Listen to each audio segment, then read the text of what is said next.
నమస్తే, నేను మీ Gopi. Welcome back to our channel. ఈరోజు మనతో వచ్చరికి సీనియర్ జర్నలిస్ట్ జగదేవ్ గారు ఉన్నారు. సార్ నమస్తే. సార్ నమస్తే సార్, వీళ్ళు గవర్నమెంట్ వచ్చి ఒక 2 రోజులు కాలేదు, ఇంకా గవర్నమెంట్ ఫామ్కి వచ్చి లేదు. ఈ మధ్యలో పోర్ట్ఫోలియోల వల్ల గొడవలు జరుగుతున్నాయి అంట. నాకు ఆ మంత్రి కావాలని, నీకు ఈ మంత్రి కావాలని, జనసేనకి 7 మంత్రి స్థానాలు కావాలని డిమాండ్ చేస్తున్నారంట. అంటే ఈ మంత్రి స్థానాల వల్ల వీళ్ళిద్దరి మధ్య ఏమైనా విభేదాలు వస్తాయంటారా కూటమి మధ్య? అప్పుడే అలా చెప్పగలం కానీ కాదు. ఎందుకంటే అందరికీ తెలిసింది ఏంటంటే చాలా జాగ్రత్త. రాజకీయాలు అంటేనే రకరకాలుగా ఉంటది. అంటే మిగతా అన్ని రంగాలు ఒక ఎత్తు, ఒక్క రాజకీయం ఒక ఎత్తు. ఎందుకంటే అన్ని రంగాల్లో ఉండే రాజకీయాలన్నీ ఆ రాజకీయాలు ఉంటాయి. అందుకే రాజకీయం అన్నారు. ఈ రాజకీయాలు ప్లే చేస్తున్నాడు రా అని అంటారు. అంటే తెలుసు, ప్రజలకు కూడా తెలుసు అది ఎలా ఉండబోతుంది అంటే.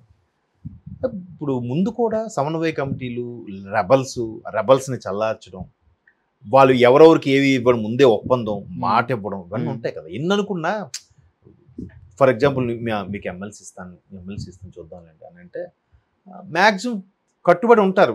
కొన్ని ప్రెషర్స్ తప్పడం వల్ల వాళ్ళు అడుగుతున్నారు అబ్బాయి ఎమ్మెల్సీ, అప్పుడు ఇది యాంటీ అవుతారు. మళ్ళీ ఎలక్షన్స్లో వాడికి ఏదో చేయకపోతే ఖచ్చితంగా ఇదైపోతుంది. ఇప్పుడు మొన్న వైసీపీ ప్రభుత్వం అది కూడా ఒక మైనస్సే. ఎలా అంటే ఏ వ్యవస్థలో అయినా స్టెప్ బై స్టెప్ ప్రోటోకాల్ ఉంటుంది. కార్యకర్త, sarpanch, MPTC, ZPTC, MLA, MLC, minister, అర్థమైందా, కార్పొరేషన్ పోస్టులు, రకరకాల ఇలాగ. ఆ తర్వాత ఫైనల్గా మంత్రులు, ముఖ్యమంత్రి. నేనే బటన్ నొక్కుతాను, నీకు వెళ్ళిపోద్ది, మధ్యలో మీకు ఎవరికి సంబంధం లేదు, మీరు ఎవరు ముట్టడానికి లేదు, మీరు ఎవరు తాకడానికి లేదు, మీరు ఎవరు చెప్పడానికి లేదు, నా పథకాలే నిలబెట్టేస్తే ఎవరు తిరగలేదంటే ఇలాగే అవుతుంది. ప్రతి దేని ప్రాధాన్యత దానికి ఉంటుంది. అంతే కదా. అందరూ పల్లకి ఎక్కితే పల్లకి మోసేవాడు ఎవడు?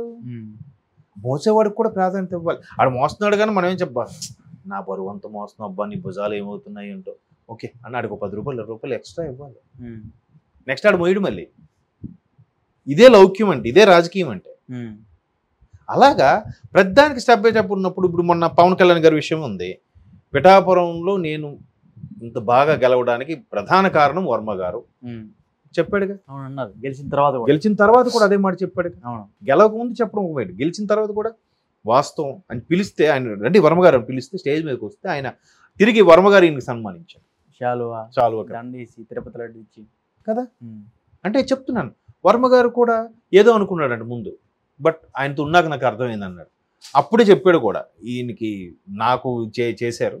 ఈవెన్ బాబు గారు కూడా చెప్పారంట, మీకు అక్కడ ఇంకే ప్లేస్ అయితే వర్మ నీ కోసం ట్రై చేయవండి, కానీ పవన్ కళ్యాణ్ స్టార్ట్ చేస్తాను, పవన్ కళ్యాణ్ ఇంత మన కోసం చేస్తున్నప్పుడు ఆయన కోసం ఆ సీటు కేటాయించిపోతే బాగోదు అని బాబు గారే వర్మ గారి కాంప్రమైజ్ చేశారట.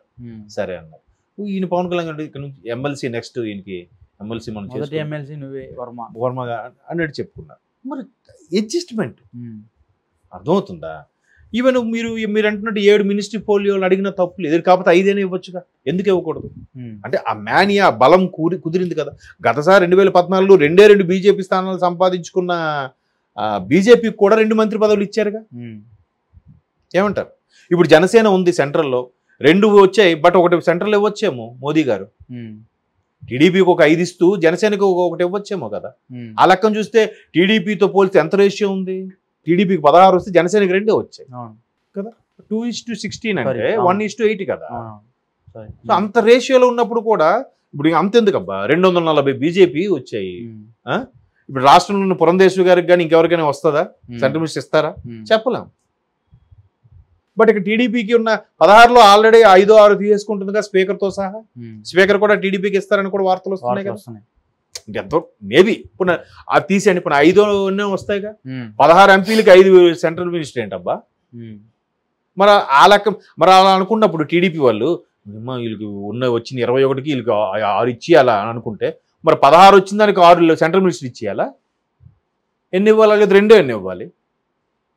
మరి అక్కడ వాళ్ళు కాంప్రమైజ్ అవుతున్నారుగా. ఇక్కడ కూడా కాంప్రమైజ్ అవ్వాలి. ఎందుకంటే 175 21 పోటీ చేసింది. ఇంకో కొన్ని బీజేపీ కోసం వదులుకుంది. ఆఖరికి ఒక లోక్సభ కూడా బీజేపీ కోసం వదులుకుంది. అవునా కదా? బీజేపీకి ఓటింగ్ పర్సంటేజ్ ఎంత ఉందండి? బీజేపీ 3 లోక్సభ 7 అసెంబ్లీ గెలుచుకుందంటే ఎవరి వల్ల అంటారు? టీడీపీ వల్ల, జనసేన వల్లే కదా. మరి అలాంటప్పుడు జనసేనకి ఆ ప్రాధాన్యత ఇవ్వడం తప్పు లేదు. ఎందుకంటే ఎంతోమంది రెబల్స్ అయిపోయి ఉంటారు. ఇప్పుడు నా ఇప్పుడు నిన్న మొన్న ఒక టాక్ కూడా వచ్చింది, నాగబాబు గారికే టీటీడీ చైర్మన్ అని. బట్ ఆయన చెప్పారు లేదు ఇంకా వార్తలే కానీ Fake అని. ఫేక్ అని. ఇచ్చిన ఆశ్చర్యపోకర్లేదు. ఆయన వరకు వార్త వెళ్ళలేదేమో. ఇప్పుడు బాబు గారు కళ్యాణ్ గారు మాట్లాడుకున్న టైంలో ఎవరు వెనక ఉంటారు కదా అసిస్టెంట్లు, బాడీ గార్డులు, డ్రైవర్లు, వాళ్ళు విని ఎవరా లోపల ఇట్లా మాట్లాడుకుంటున్నారా ఇద్దరు నాయకులు, టీటీడీ మాత్రం నాగబాబుకి ఇస్తారట అనుకుని ఉండొచ్చేమో. ఏమో in case of I'm not assure that. అలా మేబీ నాగబాబు కూడా పవన్ కళ్యాణ్ గారు ప్రామిస్ చేశారు, అన్నయ్య నీకు ఎంపీ చేస్తాను నిన్ను కాకినాడ నుంచి ఏదో సంథింగ్.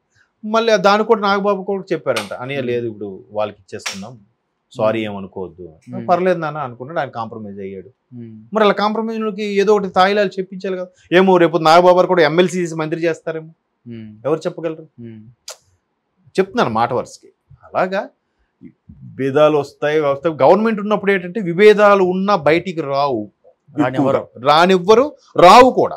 ఎందుకు లేనప్పుడు రెబల్గా ఇది పోతే నేను వేరే పార్టీలకు వెళ్ళిపోతాను అంటాడు. ఇప్పుడు గవర్నమెంట్ ఉంది కాబట్టి ఎందుకు ఆవేశం, కొద్ది నెలలు వాళ్ళు అన్నారు కదా, ఒక 6 నెలలు ఆగమని, 6 నెలలు అయితే మనకి ఇంకేదైనా ఇస్తారేమో, ఏదో బీసీ కార్పొరేషన్, ఎస్సీ కార్పొరేషన్ ఏవో ఉన్నాయి కదా అవి కూడా ఇస్తారేమో, వెయిట్ చేద్దాం. బోల్డ్ ఉన్నాయి కదబ్బా, అంతేనా నామినేటెడ్ పోస్టులు చాలా ఉన్నాయి, శాఖకి ఉన్నాయి. సో ఏదో ఒకటి అడ్జస్ట్ చేసుకోవచ్చు కదా. ఆవేశపడితే ఏమవుద్ది, నష్టం వాడికే. లేదు ఇప్పుడు పరుగులు పెడుతుంది అంటున్నారు అభివృద్ధిలో, ఒక ప్రాజెక్టు, ఒక కాంట్రాక్టు, ఒక పథకం అయిపోయింది. ఎలాగో ఉంటాయో తెలుసు కదా సెట్టింగ్లు. మరి అందుకు ఒకవేళ మీరు అన్నట్టు అప్పుడే వచ్చాయి విభేదాలు అంటే, ఇప్పుడు మీ వరకు వచ్చేది అంటే తారాస్థాయికి వస్తే కానీ మీ వరకు రాదు. ముందు వచ్చాయంటే అర్థం ఉంది ఎలక్షన్స్ ముందు. బట్ ఎలక్షన్స్ ముందే సమన్వయ కమిటీ లాగా అంత చక్కగా కలిసి పని చేసినప్పుడు గవర్నమెంట్ వచ్చిన తర్వాత అబ్బా గవర్నమెంట్ బందనబ్బా ఎందుకు ఆవేశపడతావు, 2 నెలలు ఓపిక పట్టు. ఇంకేం ప్రమాణ స్వీకారం అవ్వలేదు, మంత్రులు ఎవరో తెలియదు, ఏ శాఖ ఏది పరుగులు పెట్టలేదు, ఇప్పుడే అంటే అట్లా. కాబట్టి ఇవన్నీ ఉంటే ఉండొచ్చు. ఇలాంటివి ఏంటంటే వార్తలు మన వాళ్ళకి ఏంటంటే పాజిటివ్ కానీ నెగిటివ్ వార్త త్వరగా అదేంటంటారు, నిజం పెదవి దాటే లోపు అబద్ధం ఊరు దాటేస్తుందంట. అట్లా జరుగుతుంటాయి. బట్ అవన్నీ ఉంటే సహజమే, లేకపోతే అంత వాస్తవాలు కాదని నా అభిప్రాయం. బట్ ఇక టీడీపీకి ఉన్న 16లో ఆల్రెడీ 5-6 తీసేసుకుంటుందిగా స్పీకర్తో సహా. స్పీకర్ కూడా టీడీపీకి ఇస్తారని కూడా వార్తలు వస్తున్నాయి కదా. ఎంతో మేబీ ఇప్పుడు అది తీసేయండి, ఇప్పుడు 5 వస్తాయిగా. 16 ఎంపీలకి 5 సెంట్రల్ మినిస్టర్ ఏంటబ్బా.